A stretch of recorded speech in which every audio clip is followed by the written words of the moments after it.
Good morning all of you. इससे पहले वाली वीडियो में हमने बीएससी सेकेंड ईयर की जो 5th यूनिट है एसिड और बेस, उसका जो आर्हीनियस कॉन्सेप्ट था, यानी आर्हीनियस कॉन्सेप्ट के अनुसार एसिड क्या होते हैं और बेस क्या होते हैं, ये पढ़ा था। उसके बाद हमने सेकेंड वीडियो में क्या पढ़ा था कि विलयन या सॉल्यूशन है वो H पॉजिटिव आयन और सेकेंड था OH नेगेटिव आयन। इन दोनों आयनों की संख्या के आधार पे जो सॉल्यूशन 3 प्रकार के थे ना, न्यूट्रल सॉल्यूशन, एसिडिक सॉल्यूशन और तीसरा था बेसिक सॉल्यूशन, इन तीनों को पढ़ लिया था। उसके बाद में आज अपना जो नेक्स्ट टॉपिक है वो कौन सा है, strength of acid and base according to Arrhenius concept. इसमें क्या पढ़ेंगे हम, जो आर्हीनियस था ना उसकी अवधारणा के अनुसार एसिड और बेस की जो सामर्थ्य, स्ट्रेंथ, वो हमें इस टॉपिक के अंदर पढ़नी है। तो इसके अंदर देखें, आर्हीनियस के अनुसार एसिड की स्ट्रेंथ में क्या बोलेंगे कि कौन सा एसिड है वो स्ट्रॉन्ग एसिड है और कौन सा एसिड है वो वीक एसिड है। ये होगी एसिड की सामर्थ्य की प्रबल अम्ल कौन सा है और दुर्बल अम्ल कौन सा है, वो हमें आर्हीनियस की जो अवधारणा है उसके अनुसार यहाँ पे पढ़ना है। तो आर्हीनियस ने एसिड की स्ट्रेंथ के लिए क्या बताया कि वह एसिड जो वियोजित होकर अधिक संख्या में H पॉजिटिव आयन मुक्त करता है वह स्ट्रॉन्ग एसिड या प्रबल अम्ल होता है। तो एसिड स्ट्रॉन्ग कौन सा होगा आर्हीनियस के अनुसार कि वह अम्ल या वह एसिड जो वियोजित होकर अधिक संख्या में H पॉजिटिव आयन या प्रोटॉन मुक्त करता है वो स्ट्रॉन्ग एसिड कहलाएगा। तो वीक एसिड कौन से होंगे, इससे अपोजिट हो जाएगा। आर्हीनियस के अनुसार वीक एसिड वो होते हैं जो वियोजित होकर कम संख्या में H पॉजिटिव आयन मुक्त करते हैं, वो क्या कहलाएंगे, वीक एसिड या दुर्बल अम्ल कहलाते हैं। तो वे एसिड जो वियोजित होकर अधिक संख्या में H पॉजिटिव आयन मुक्त करते हैं वो होंगे स्ट्रॉन्ग एसिड, और वो एसिड जो वियोजित होकर कम संख्या में H पॉजिटिव आयन मुक्त करेंगे वो क्या कहलाएंगे, वीक बेस कहलाएंगे। ठीक है, अब इनके एग्जांपल लिखेंगे कैसे होंगे।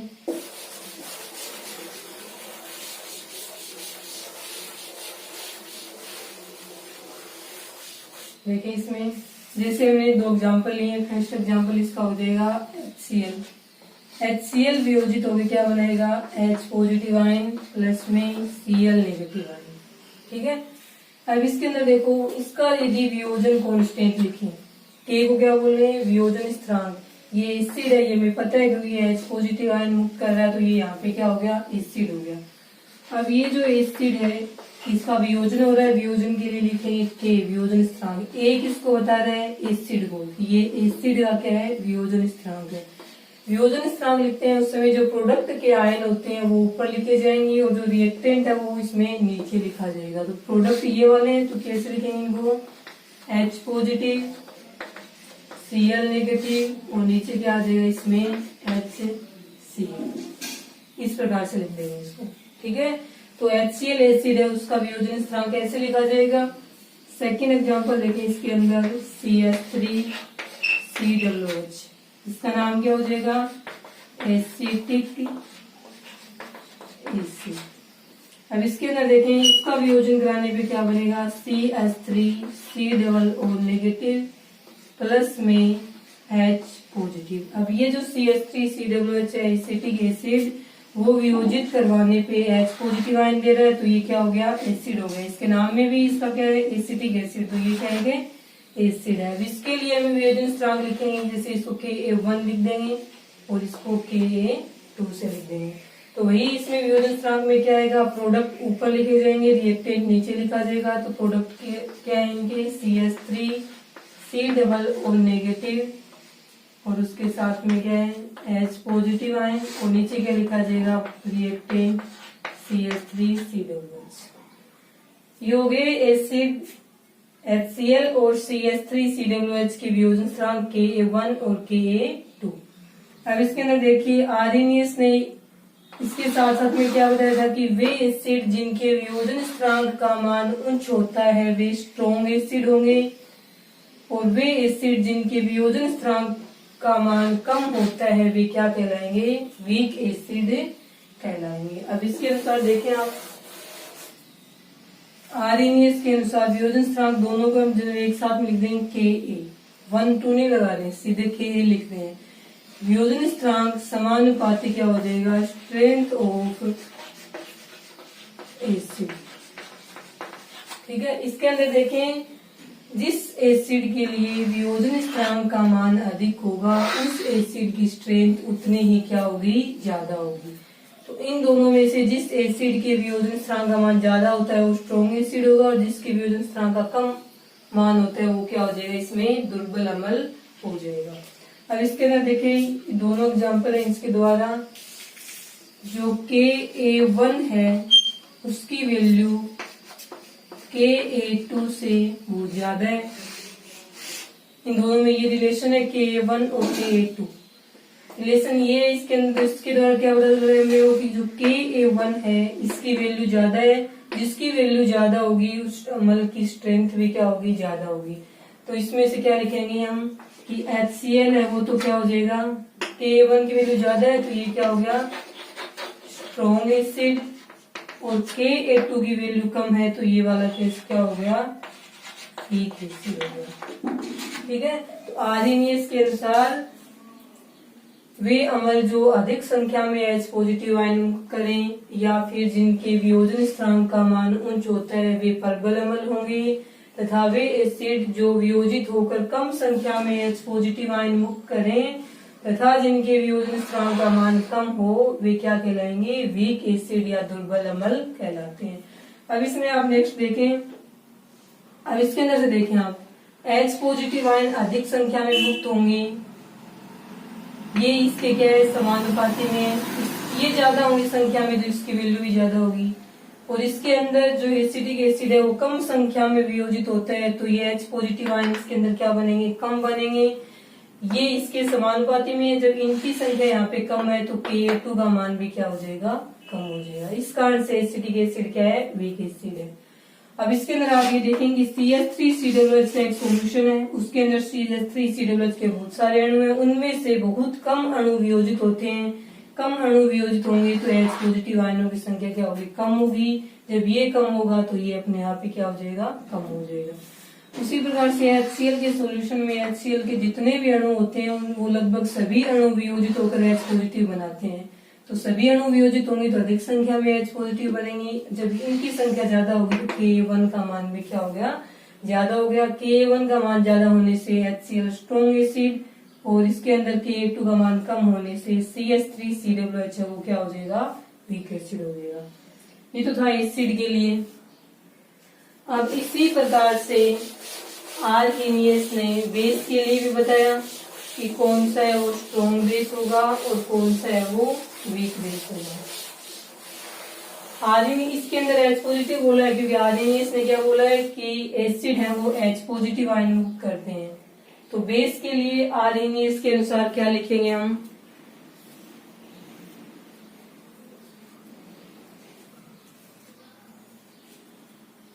तो देखिए इसके अंदर आर्हेनियस ने बेस के लिए क्या बताया, बेस में भी वही दो पार्ट होंगे, स्ट्रॉन्ग बेस और दूसरा होगा वीक बेस होगा। अब स्ट्रॉन्ग बेस होते क्या है, जो OH नेगेटिव आयन या हाइड्रोक्साइड आयन मुक्त करते हैं वो क्या होते हैं, बेस होंगे।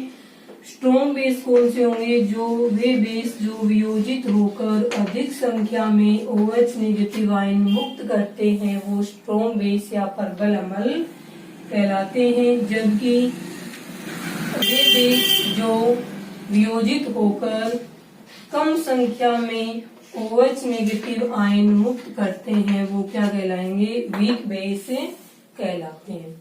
ठीक है, OH नेगेटिव आयनों की संख्या वियोजित होने पर किसी बेस के लिए कम होती है तो वो तो होगा वीक बेस, दुर्बल अक्षार, और जिसके लिए ज्यादा होती है वो क्या हो जाएगा, प्रबल अक्षार हो जाएगा।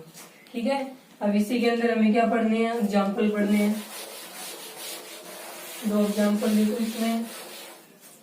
पहला एग्जाम्पल इसके अंदर क्या हो जाएगा, KOH वियोजित होगी क्या बनाएगा, K पॉजिटिव प्लस में OH नेगेटिव। ठीक है। KOH पोटेशियम हाइड्रोक्साइड, इसने क्या किया, वियोजित होकर के OH नेगेटिव आयन बना रहा है, तो इसका मतलब ये क्या है, बेस है। क्योंकि आर्यनियस ने बताया था कि वे पदार्थ जो वियोजित करवाने पे OH नेगेटिव आयन देते हैं वो क्या कहलाएंगे, बेस कहलाएंगे। जैसे एमएल के लिए वियोजन स्थिरांक था, वैसे ही बेस के लिए वियोजन स्थिरांक को K से लिख देंगे। ये बेस है तो बेस के लिए यहाँ क्या लिख देंगे, B लिख देंगे। एसिड वाले में यहाँ पे क्या था, A था, और इसमें क्या आ जाएगा, B आ जाएगा। अब वियोजन स्थिरांक में सेम वही है कि प्रोडक्ट लिखे जाएंगे ऊपर और रिएक्टेंट लिखा जाएगा नीचे। प्रोडक्ट क्या है इसके, K पॉजिटिव, और सेकेंड क्या है, OH नेगेटिव, और इसमें रिएक्टेंट क्या है, BH। ये हो जाएगा वियोजन स्थिरांक इसके लिए।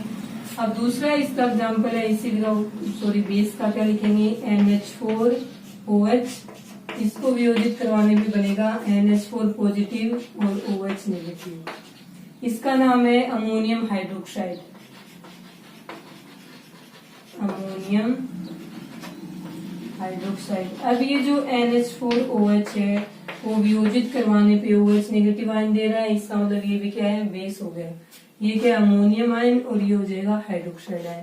इसको हम 1 से लिख देंगे। तो इस अमोनियम हाइड्रोक्साइड का वियोजन स्थिरांक Kb2 से लिखेंगे, वही आएगा सेम। प्रोडक्ट ऊपर लिखे जाएंगे, रिएक्टेंट नीचे लिखा जाएगा। प्रोडक्ट में क्या है, इसमें NH4 पॉजिटिव आयन, और उसके साथ में क्या है, OH नेगेटिव आयन, ठीक है। जबकि रिएक्टेंट में क्या लिखे जाएंगे, NH4 OH लिखा जाएगा, ठीक है। तो वही सेम है इसके अंदर भी एसिड की तरह, कि वह इसमें रिलेशन कहते हैं कि वियोजन स्थिरांक बेस के लिए समानुपाती स्ट्रेंथ हो बेस, यानी जिस बेस के लिए वियोजन स्थिरांक का मान अधिक होगा उस बेस की स्ट्रेंथ क्या होगी, अधिक होगी। अब इसके अंदर देखें KOH है, वो KOH के विलयन में KOH के जितने भी अणु हैं वो लगभग सभी अणु वियोजित होकर K पॉजिटिव OH नेगेटिव बना लेंगे। तो OH नेगेटिव आयनों की संख्या अधिक हो जाएगी, क्योंकि विलयन के अंदर जितने भी KOH हैं वो सभी KOH वियोजित होकर के ये बना रहे हैं, लगभग सभी बना रहे हैं। तो OH नेगेटिव आयनों की संख्या ज्यादा हो जाएगी। OH नेगेटिव आयन Kb1 के क्या है, समानुपाती में। इनकी संख्या जब अधिक है तो इसकी वैल्यू भी क्या हो जाएगी, अधिक हो जाएगी। तो ये हो जाएगा यहाँ पे Kb1। अब इसके अंदर देखिए अमोनियम हाइड्रोक्साइड का जो विलयन होता है उसमें अमोनियम हाइड्रोक्साइड के बहुत कम अणु वियोजित होते हैं, बहुत सारे वियोजित नहीं होते, बहुत कम वियोजित होंगे, तो कम संख्या में OH नेगेटिव आयन बनेंगे। जब कम संख्या में OH नेगेटिव आयन बनेंगे तो ये इसके समानुपाती में, तो Kb2 का मान क्या हो जाएगा, कम हो जाएगा। तो इसको ऐसे लिख देंगे, ठीक है। ये रिलेशन आ गया इन दोनों में, Kb1 और Kb2 के अंदर। और इससे क्या पता चल रहा है कि जिस बेस के लिए वियोजन स्थिरांक का मान ज्यादा होगा उस बेस की स्ट्रेंथ भी क्या होगी, ज्यादा होगी। इसी कारण से Kb1 की जो वैल्यू है वो Kb2 से ज्यादा है, तो जो KOH हो गया वो इसके अंदर क्या हो जाएगा, स्ट्रॉन्ग बेस, और NH4OH है वो इसके अंदर क्या हो जाएगा, वीक बेस हो जाएगा, ठीक है। ये हो गया इसके अंदर बेस की स्ट्रेंथ हो जाएगी, कौन सा स्ट्रॉन्ग होगा और कौन से वाला वीक बेस होगा। अब इसके बाद में हम क्या पढ़ेंगे, यानी Ka और Kb को देख के हम एसिड और बेस की स्ट्रेंथ बता सकते हैं, क्योंकि Ka भी समानुपाती होगा एसिड की स्ट्रेंथ के, और Kb किसके समानुपाती होगा, बेस की स्ट्रेंथ के। अब इसके बाद जो नेक्स्ट टॉपिक हमें पढ़ना है इसी के अंदर आता है कि यदि हमें Ka और Kb के मान नहीं पता हो तब हम एसिड और बेस की स्ट्रेंथ का पता कैसे लगाएंगे। जैसे हमें दिया हुआ हो pKa या फिर हमें दिया हुआ हो pKb। Ka अलग होता है, pK अलग होगा, उसी तरह से Kb अलग है और pKb क्या होता है, इसमें अलग होता है। इसके अंदर देखें जो ये pKb है वो किसके बराबर होता है, माइनस log Ka के बराबर होगा। उसी तरह से pKb और Kb में क्या रिलेशन होगा, माइनस log Kb, ठीक है। अब इसके अंदर देखो इसको एक प्रकार से और भी लिख सकते हैं, वो क्या होगा,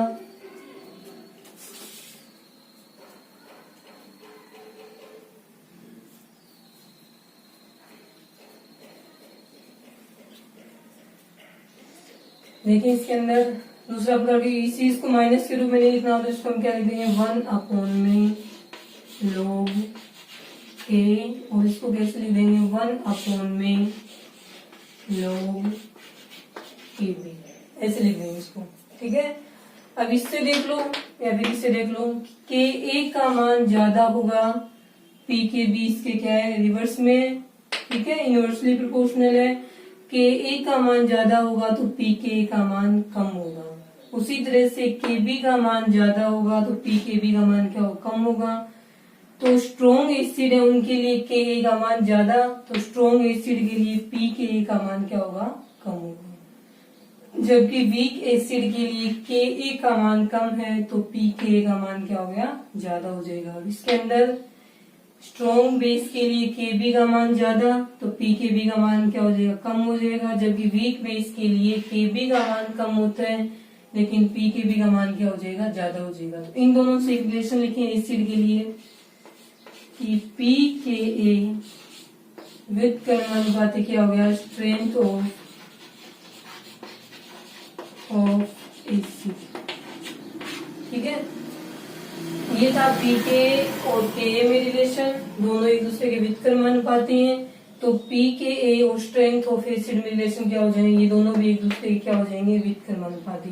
यानी जिस एसिड के लिए पी के ए का मान कम दिया हुआ होगा उसकी स्ट्रेंथ क्या होगी, ज्यादा, वो प्रबल अम्ल होगा। और जिस अम्ल के लिए पी के ए का मान ज्यादा दिया हुआ होगा उसकी स्ट्रेंथ क्या होगी, कम होगी, वो हो जाएगा दुर्बल अम्ल। उसी तरह से पी के बी के अंदर क्या आ जाएगा, पी के बी व्युत्क्रमानुपाती स्ट्रेंथ ऑफ बेस। यानी पी के ए और पी के बी है वो के ए और के बी के क्या होते हैं, व्युत्क्रमानुपाती होते हैं। अब जिस बेस के लिए पी के बी का मान ज्यादा होगा वो तो क्या हो गया, वीक बेस, और जिसके लिए पी के बी का मान कम होगा वो क्या हो जाएगा, स्ट्रॉन्ग बेस हो जाएगा।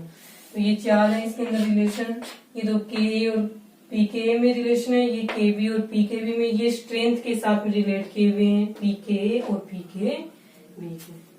ठीक है, तो आजकल वैसे के ए और के बी की जगह पी के ए और पी के बी के मान दे करके क्वेश्चन है वो पूछे जाते हैं।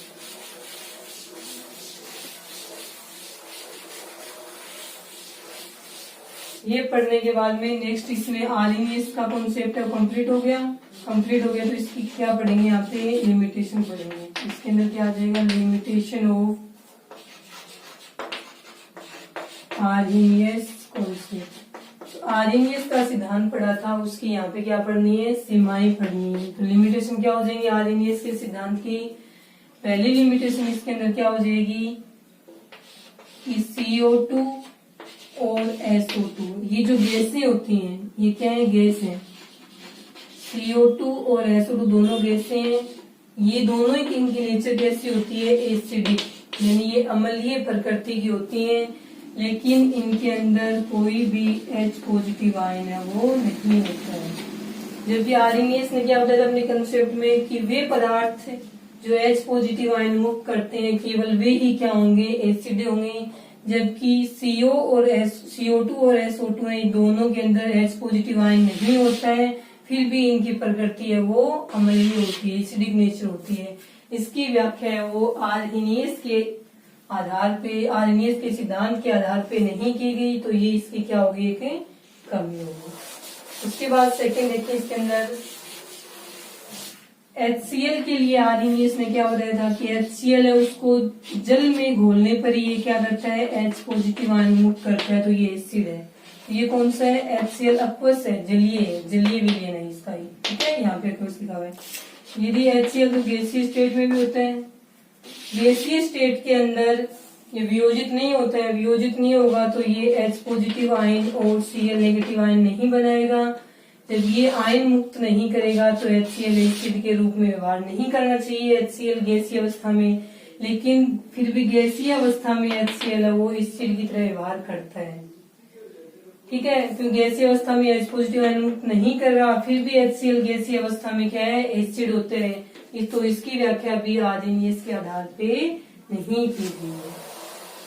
दो लिमिटेशन होगी इसकी, पहली होगी CO2 और SO2 वाली, दूसरी होगी HCl की। और तीसरी लिमिटेशन इसकी क्या होगी कि कुछ साल्ट होते हैं लवण, वो क्या है, ना तो वो H पॉजिटिव आयन मुक्त करते हैं और ना ही वे OH नेगेटिव आयन मुक्त करते हैं, फिर भी वे एसिड और बेस की तरह व्यवहार करते हैं। ठीक है, जबकि आर्गेनिस ने तो क्या बताया था कि H पॉजिटिव और OH नेगेटिव आयनों को मुक्त करने वाले ही एसिड और बेस होंगे, लेकिन कुछ साल्ट बाद में पाए गए या अपवाद स्वरूप जो ना तो H पॉजिटिव आयन मुक्त करते हैं और ना ही OH नेगेटिव आयन मुक्त करते हैं, फिर भी वे एसिड और बेस की तरह व्यवहार करते हैं। तो ये आर्गेनिस की क्या होगी, तीसरी लिमिटेशन होगी। इसका एग्जाम्पल में हम क्या रखेंगे, जैसे हमने रख दिया NH4Cl।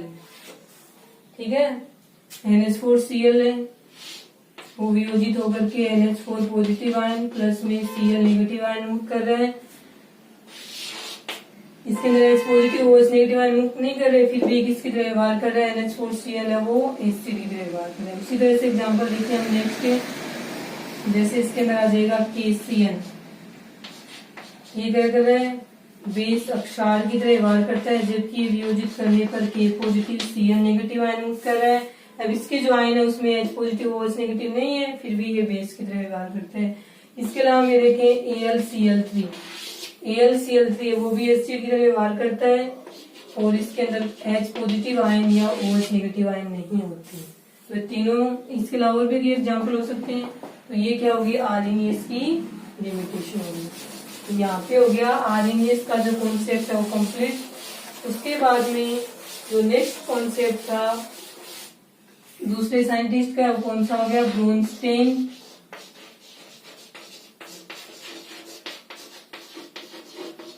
लोरी कॉन्सेप्ट। ब्रोनस्टेन लोरी कंसेप्ट सेकंड है, ये आरएनएस के बाद में। अब इसके अंदर देखें आप, ब्रोनस्टेन और लोरी जो है वो साइंटिस्ट का नाम है। दो साइंटिस्ट थे, ब्रोनस्टेन और लोरी। इन्होंने एसिड और बेस को बताने के लिए अपना एक सिद्धांत दिया था। आरएनएस ने तो अपना जो सिद्धांत दिया था वो H पॉजिटिव और OH नेगेटिव आयनों के आधार पर दिया था, जबकि ब्रोनस्टेन ने जो अपना सिद्धांत था वो केवल H पॉजिटिव आयनों के आधार पर दिया हुआ है। H पॉजिटिव आयन को हम क्या बोलते हैं, प्रोटॉन बोलते हैं।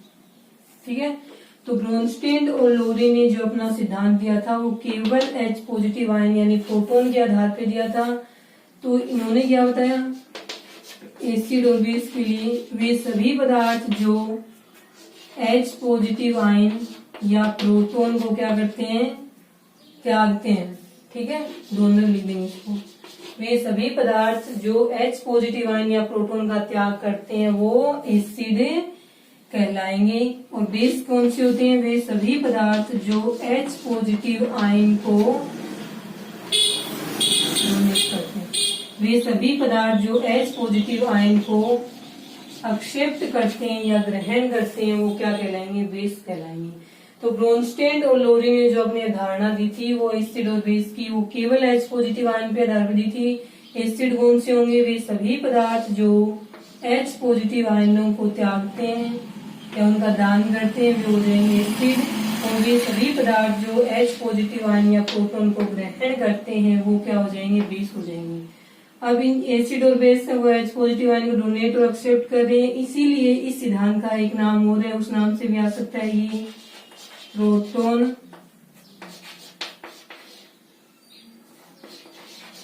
Accept donor